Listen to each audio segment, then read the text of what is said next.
8 dead civilians, 2 downed American jets, 1 missing pilot. The media calls it a surgical operation. The data calls it a catastrophic escalation. In the theater of asymmetric warfare, there are no isolated incidents.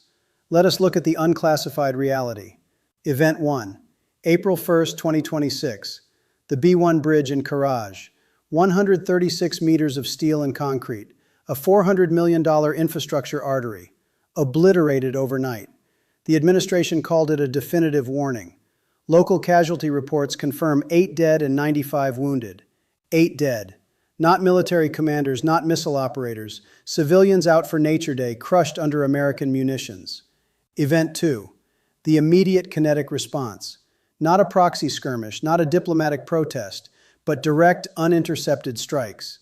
Iran's IRGC targeted the Petah Tikva industrial zone, but the true vector was economic. Drone detonations at Kuwait's largest oil refinery. Strikes on the Habshan gas facility in the UAE. Event 3.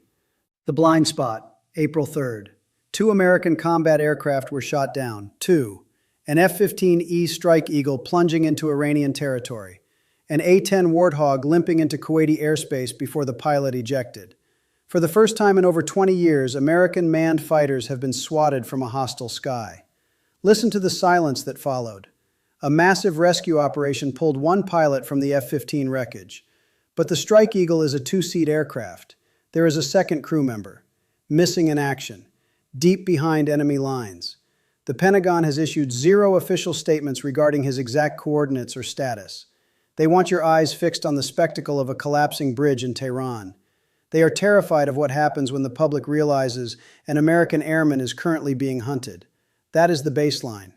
Which brings us to the second reality, the hardware and the math of this escalation. To bring down 136 meters of reinforced steel and concrete, you do not rely on standard precision artillery. You deploy a GBU-31 joint direct attack munition, a 2,000-pound gravity bomb mated to a GPS guidance tail kit and armed with a hardened penetrating casing. The physics of the strike are clinically precise. The munition is not designed to detonate on the surface. The delay fuse allows the heavy casing to punch entirely through the upper road deck, burying itself deep within the primary load-bearing pillars before the explosive payload is triggered. The bridge does not simply break. The structural integrity is violently liquefied from the inside out. The deployment of a bunker-busting munition against a civilian bridge is not a tactical accident. It is a calculated doctrine. A $400 million infrastructure asset erased in a fraction of a second. The military value of the bridge is negligible. The strategic message is absolute. It is the architecture of a war of attrition. The objective is to demonstrate that domestic supply chains, civil logistics, and internal transit arteries are completely vulnerable. But asymmetric warfare dictates that force triggers an unconventional counterforce. Iran did not scramble their aging fighter fleet. They did not attempt to contest the F-15E Strike Eagles in a traditional aerial dogfight. Symmetrical engagement is a death sentence against American airpower. Instead, they bypass the airspace entirely. Enter the Kheibar Shekan and the Fateh-class tactical ballistic missiles. The most dangerous specification of these systems is not their payload. It is their propellant. These are solid fuel architectures. Liquid fuel missiles require hours of preparation, fueling trucks and staging areas, all visible to early warning satellites. Solid fuel systems are ready on demand. They are rolled out from subterranean silos, launched, and the launcher is displaced within minutes. Furthermore, the Kheibar Shekan features terminal phase maneuverability. Upon re-entering the lower atmosphere, it abandons the predictable parabolic arc. It glides. It alters its vector. It actively bleeds the kinetic energy of interceptors and slips through the radar locks of multi-billion-dollar defense umbrellas. Let us look at the kinetic math. Let that math sink in. A single Patriot PAC-3 interceptor missile cost the American taxpayer roughly $4 million. $4 million. The THAAD interceptors cost exponentially more. Conversely, the incoming swarm of Iranian loitering munitions and tactical solid fuel rockets cost between $20,000 and $100,000 per unit. You are firing $4 million interceptors to neutralize $20,000 threats. This is not a sustainable equation. It is the modern equivalent of the Maginot Line. You pour billions into a static, high-tech defense grid, and the enemy simply exhausts it with cheap, disposable mass. Even if the Patriot batteries achieve a perfect intercept rate, the defense goes bankrupt before the offense runs out of ammunition. American production lines can only manufacture a few hundred PAC-3 missiles annually. An adversary can mass-produce drones by the thousands. When the magazines run dry, the airspace opens up, and the IRGC did not aim for the heavily fortified bunkers of CENTCOM. They routed the Kheibar Shekan into the Petah Tikva industrial zone. They directed drone swarms straight into Kuwait's largest oil refinery. They bypassed military armor to strike the Habshan gas facility in the United Arab Emirates. They did not target military hardware. They targeted the energy grid. They targeted the absolute core of the global economy. That is the hardware reality on the ground. But the kinetic strike was just the beginning. The real bleeding started when the markets opened. On April 1st, 2026, the Commander-in-Chief stood before the press. Listen to the exact transcript of his strategic assessment. They have no anti-aircraft equipment. Their radar is 100% annihilated. We are unstoppable as a military force. Read that again. We are unstoppable. 24 hours later, on April 2nd, a secondary statement was published on Truth Social regarding the B-1 strike. The text was public and definitive. The biggest bridge in Iran comes tumbling down, never to be used again, much more to follow. It is time for Iran to make a deal before it is too late. The statement then concluded with a direct threat to bomb the adversary back to the Stone Ages. That is the narrative engineered in Washington. Absolute aerial supremacy. The prevailing belief among the political elite is that obliterating civilian infrastructure will instantly fracture the political will of a sovereign nation. They operate on the assumption that a $400 million structural loss forces immediate capitulation. But the kinetic reality is completely decoupled from the political rhetoric. Within 48 hours of declaring the adversary's radar 100% annihilated, an F-15E Strike Eagle and an A-10 Warthog were systematically tracked, targeted, and eliminated from the sky. The unstoppable force was intercepted.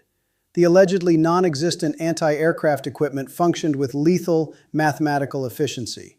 This is not a temporary intelligence failure. It is a chronic ideological blindness. And it is the exact same blindness that led the American military apparatus into the most catastrophic strategic defeat of the 20th century. When you hear the phrase, "back to the Stone Ages," you are not hearing a new, decisive military doctrine. You are hearing the regurgitation of a failed dogma. The phrase is a direct historical echo. In 1965, United States Air Force Chief of Staff General Curtis LeMay outlined the strategy for the Vietnam War. His solution to asymmetric resistance was identical to the blueprint being executed today. LeMay explicitly stated that the United States should bomb North Vietnam back into the Stone Age. The premise was simple, brutal, and deeply flawed.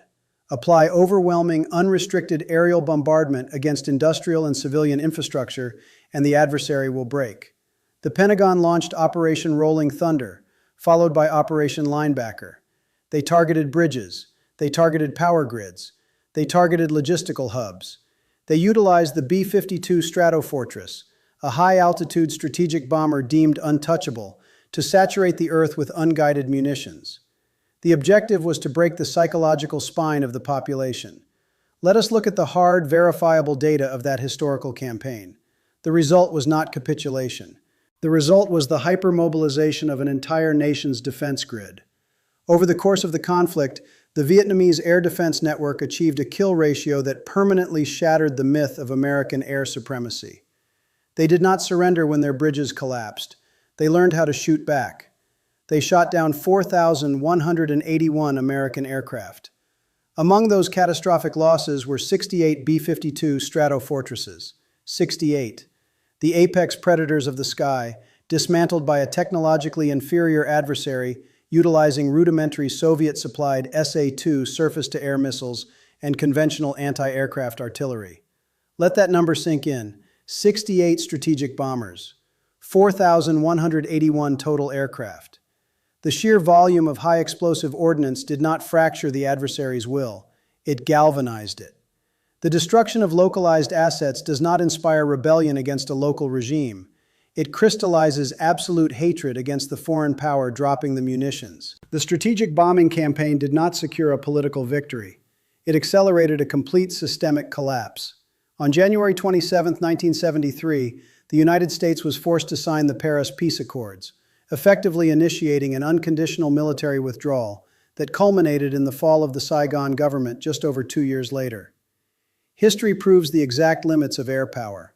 You cannot bomb a mobilized nation into submission by destroying its bridges. Yet, over 50 years later, the identical doctrine is being deployed. The identical rhetoric is being broadcast. The current administration is threatening a return to the Stone Age, entirely ignoring the fact that the last time Washington attempted that specific strategy, they lost over 4,000 aircraft and the entire war. The arrogance of the elite assumes that modern technology has rewritten the fundamental rules of human endurance. It has not. The only difference between 1972 and 2026 is the price tag of the aircraft falling from the sky. We have traded the B-52 for the F-15E. The adversary has traded the SA-2 for the Kheibar Shekan. Washington is repeating a historical suicide mission. They are operating under the delusion that structural destruction equals political victory.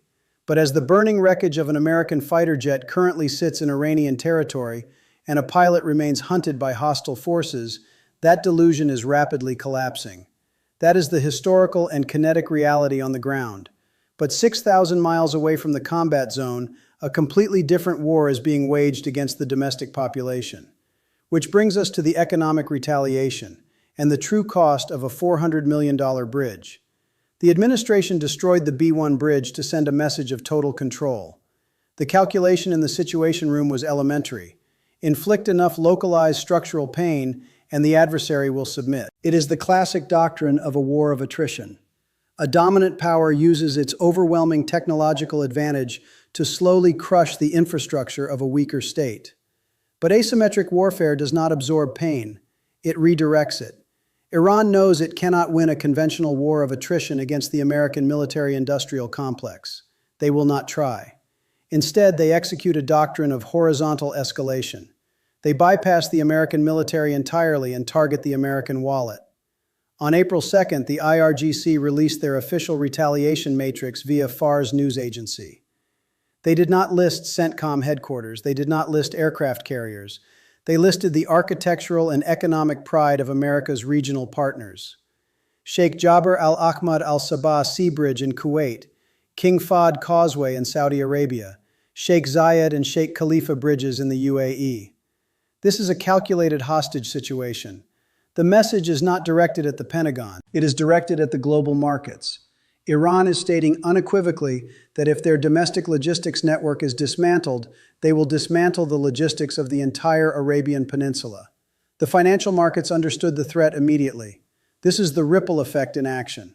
The moment the drone detonations hit the Kuwaiti oil refinery and the Habshan gas facility, the energy sector panicked.